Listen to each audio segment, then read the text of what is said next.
खालिद के नारे लगे। यहाँ दुनिया भर के पोस्टर है, बैनर है लोगों के हाथ में, कहीं पर भी सिंगल उमर खालिद का यू नहीं लिखा हुआ, ठीक है, हिंदी में ऊ नहीं लिखा हुआ, लेकिन इसके बावजूद लोग कह रहे हैं कि उमर खालिद का नाम। तो भाई उमर खालिद की आवाज सिर्फ उन लोगों को सुनाई देगी जो लोग उमर खालिद को अपना पिताजी मान चुके हैं। हर बार फोटोज की बात कर रहे हैं कि पुरानी फोटोज वायरल हो रही है किन की? अभिजीत दीपके के और विजेता दहिया के बारे में बताया जा रहा तो ऐसे तो मोदी जी के साथ कितने भगोड़ों की फोटो वायरल हुई है, नीरव मोदी की वायरल हुई है, तो क्या मतलब मोदी जी ने भगवाया था? एक बात बताओ, ऐसे बहुत सारे क्रिमिनल है जिनके बीजेपी के नेताओं के साथ फोटो वायरल हुए।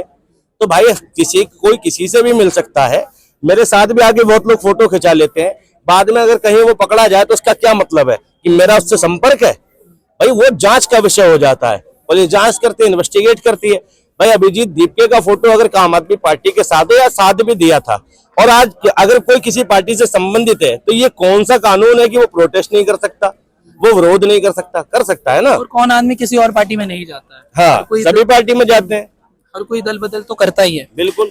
तो यहाँ पर आप अगर चाहे कि जैसे कि इस्तीफा अगर हो जाता है तो किसको बनना चाहिए बीजेपी का, मतलब एजुकेशन मिनिस्टर किसको आप चाह रहे हैं? राघव चड्ढा का भी नाम आ रहा है, निर्मला सीतारमण का भी नाम आ रहा है। मैं ये चाहता हूँ कि अगर इस्तीफा हो तो सबसे पहले शिक्षा मंत्री बनाने के लिए एक एग्जाम रखा जाए जो लीक ना हो, और जो उस एग्जाम को क्वालिफाई करे, ठीक, और उसके लिए भाई दिल्ली यूनिवर्सिटी के या जामिया यूनिवर्सिटी के या जवाहरलाल नेहरू यूनिवर्सिटी के, बनारस हिंदू यूनिवर्सिटी के प्रोफेसरों को लगाया जाए कि वो ऐसा एग्जाम पेपर सेट करें, ठीक है। शिक्षा मंत्री बनने का एक मानक तय हो कि उसको ये चीजें पता होनी चाहिए, जैसे स्कूल मैनेजमेंट, यूनिवर्सिटी मैनेजमेंट से संबंधित चीजों से पता होनी चाहिए, चाइल्ड पेडागोजी से संबंधित चीजें पता होनी चाहिए, ठीक है, चाइल्ड डेवलपमेंट के बारे में उसे पता होना चाहिए, बाल विकास के बारे में, तब जाके उसको शिक्षा मंत्री बनाया जाए। इन शॉर्ट कहा जाए तो शिक्षा मंत्री कम से कम शिक्षा विभाग से जुड़ा हुआ हो। कुछ और भी तो रख सकते हैं क्राइटेरिया, क्रिमिनल हो तो नहीं चलेगा क्या? ना, वो बीजेपी की तो चॉइस है,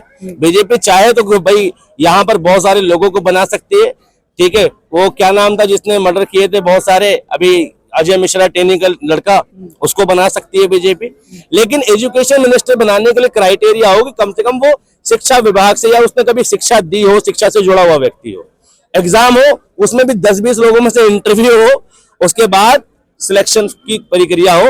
फिर भी क्या गारंटी होगी? आज भी महाराष्ट्र में पेपर लीक हो जाता है, टीईटी का पेपर लीक हो जाता है, वहां बच्चे जाते हैं एग्जाम सेंटर पे, 12 घंटे पहले बता दिया जाता है कि पेपर की डेट आगे बढ़ गई है, तो फिर इसके गारंटी कौन लेगा कि आगे पेपर लीक नहीं हो? टीचर भर्ती का तो इतना बुरा हाल है कि मैंने भी बीएड किया था, उससे पहले डीएलएड किया था, इस कामना में कि भाई डीएलएड से लगती है जॉब, फिर पता चला भाई प्राइमरी लेवल की कम निकलती है, टीजीटी पीजीटी पे निकलती है ज्यादा।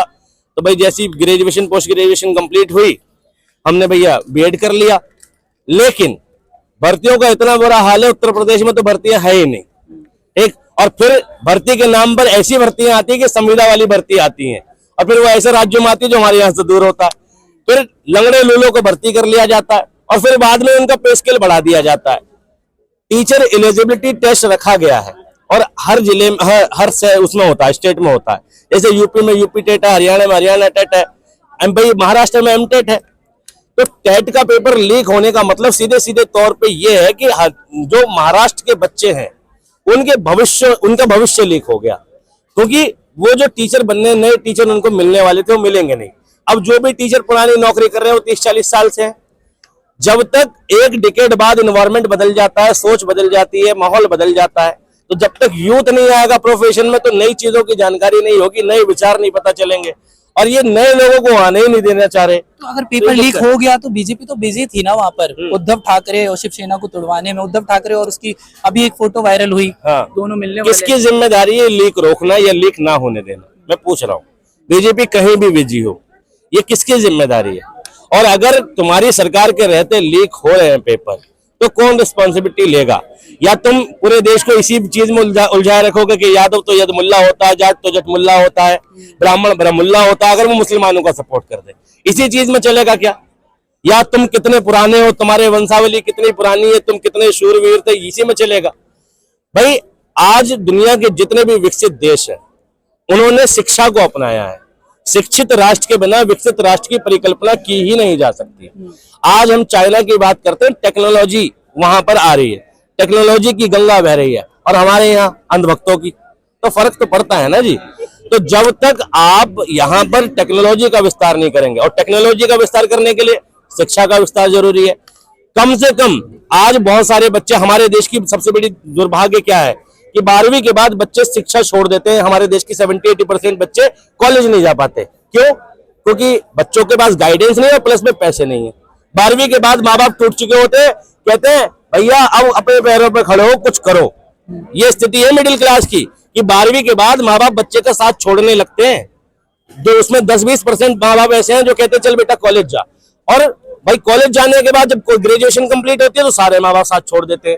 1-2% जो अपर क्लास बच जाती है, जिन पे पैसा है, वो कहते हैं पढ़ता रहे जब तक पढ़ना है, वो अमीरों के बच्चे हैं, लेकिन 12वीं के बाद छोड़ देते हैं। तो इस देश में कम से कम लोग कहते हैं 12वीं में पढ़ाई खत्म हो गई, शुरू होती है 12वीं के बाद, क्योंकि 12वीं के बाद आप जो करोगे उस पर निर्भर करता है कि आप 30-35 साल किससे कमा के खाओगे। आपने लॉ किया तो लॉ से कमा के खाओगे, इंजीनियरिंग की तो इंजीनियरिंग से खाओगे। तो 12वीं के बाद शिक्षा शुरू होती है और उसका बंटाधार कर दिया गवर्नमेंट ने। एक आखिरी तो सवाल है, ग्रेजुएशन तक की शिक्षा, जो बीटेक का कोर्स है, एलएलबी का कोर्स है, जो बीएससी का कोर्स है, बीएससीआईटी का कोर्स है, बीसीए का कोर्स है, यहां तक फ्री होना चाहिए, ग्रेजुएशन तक मैंडेटरी होना चाहिए। तो हमारे देश का शिक्षा मंत्री इस बारे में तो सोच ही नहीं रहा। हमारे यहाँ कब देश को पहला रोबोटिक टीचर मिलेगा? धर्मेंद्र प्रधान ने चर्चा करी क्या? नहीं करी। एआई के दौर में आज भी हम रामायण और महाभारत के काल पढ़ा रहे हैं बच्चों को। ठीक है, अपना धर्म पता होना चाहिए, कल्चर पता होना चाहिए, लेकिन कल्चर के नाम पर टेक्नोलॉजी पीछे छोड़ोगे, ये किसने कहा था तुम्हें? एक आखिरी सवाल लेते हैं। अभी जैसे राम मंदिर की आस्था जो है तमाम हिंदुओं पे जुड़ी हुई थी और बहुत सेंसिटिव मुद्दा भी था, लेकिन उसी चढ़ावे का, दान चोरी का मामला जब आता है सामने, तो इससे क्या यूपी इलेक्शन पर फर्क पड़ेगा? क्या सीएम योगी पर इससे फर्क पड़ेगा 2027 में? जिस मुद्दे पर खुद भगवान बेबस हों उस पर मैं क्या बोलूं? जब मंदिर में चोरी हुई और भगवान खुद बेबस हैं, खुद नहीं पता लगा पा रहे, तो भाई मैं क्या बोल सकता हूं? उसमें मेरी क्या हैसियत है? भाई जहां चोरी हुई वहां का प्रशासन देखेगा। और यूपी इलेक्शन की बात है, भाई इस देश के लोगों में जब तक जागृति नहीं आएगी, लोग अपने धर्म को छोड़कर धर्म से ऊपर नहीं उठेंगे, किसी भी धर्म के मानने वाले हों। इस देश में बहुत सारे लोग कह रहे थे एक हाथ में कुरान, एक हाथ में कंप्यूटर चाहिए। मैं कह रहा हूं एक हाथ में रामायण महाभारत और एक हाथ में कंप्यूटर नहीं चाहिए क्या? दोनों चीजें साथ चलनी चाहिए।